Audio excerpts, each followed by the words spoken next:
Je m'appelle David Préter, je suis ingénieur de recherche au CERTAM depuis 15 ans. Donc, le CERTAM, c'est un centre d'essai moteur qui est issu du CORIA, c'est un laboratoire CNRS qui était spécialisé dans la combustion. Et le CERTAM a été créé il y a une vingtaine d'années pour justement passer de la recherche fondamentale à la recherche appliquée pour aider le domaine automobile à améliorer ses émissions polluantes.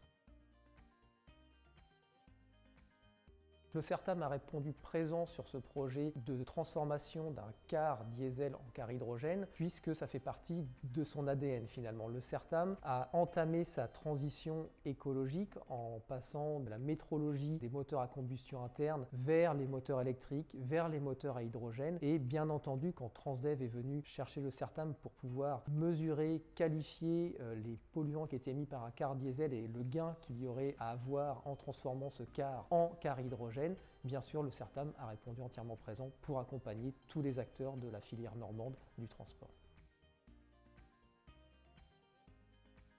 Donc, dans le cadre de la mission confiée par Transdev au CERTAM, dans le cadre de ce projet de rétrofit de car hydrogène, nous étions en charge de mesurer les polluants du car qui faisaient la liaison entre Rouen et Évreux. Donc, ces polluants étaient mesurés en conditions réelles d'exploitation avec les passagers à bord et on a pu justement suivre l'intégralité des émissions de ce car du dépôt jusqu'à les gares routières des différentes villes qui ont été desservies. Le car qui a été choisi pour cette étude est un car Euro 5 qui est âgé de 11 ans, donc qui est plutôt en fin de vie. Donc là, l'idée, c'est vraiment de pouvoir regarder ce qui se passe sur un bus qui a son âge, qui émet ces différents polluants, et justement de pouvoir quantifier la plus-value à transformer ce car en car hydrogène et de prolonger ainsi aussi sa durée de vie.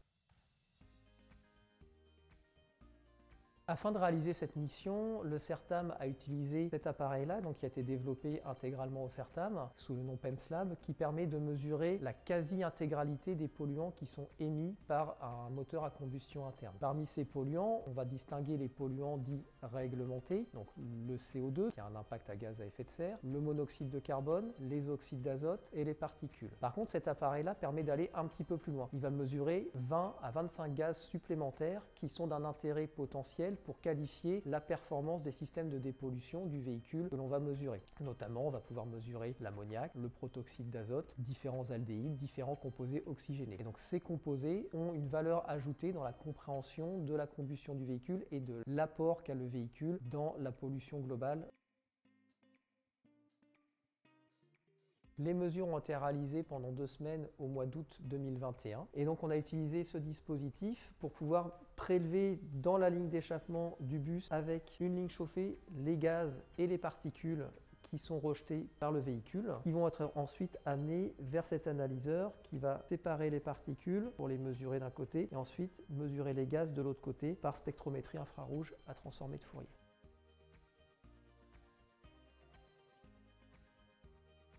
En conditions d'exploitation réelle, les premiers résultats de cette étude ont pu montrer qu'il y a un gain notable, notamment sur la quantité de dioxyde de carbone émis et donc un gain à rétrofiter en hydrogène. À l'échelle de la ligne Évreux-Rouen, c'est un gain de 1500 à 2000 tonnes de CO2 pour 35 000 voyages effectués à l'année.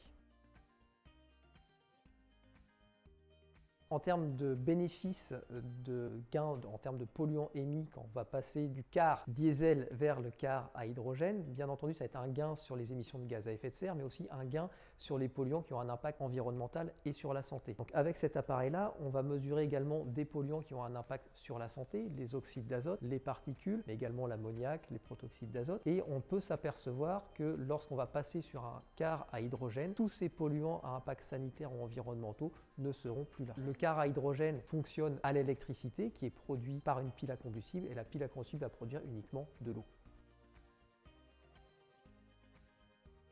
L'hydrogène, ça fait partie d'une des solutions pour gagner cette bataille pour le climat, pour la qualité de l'air, pour les futures générations clairement.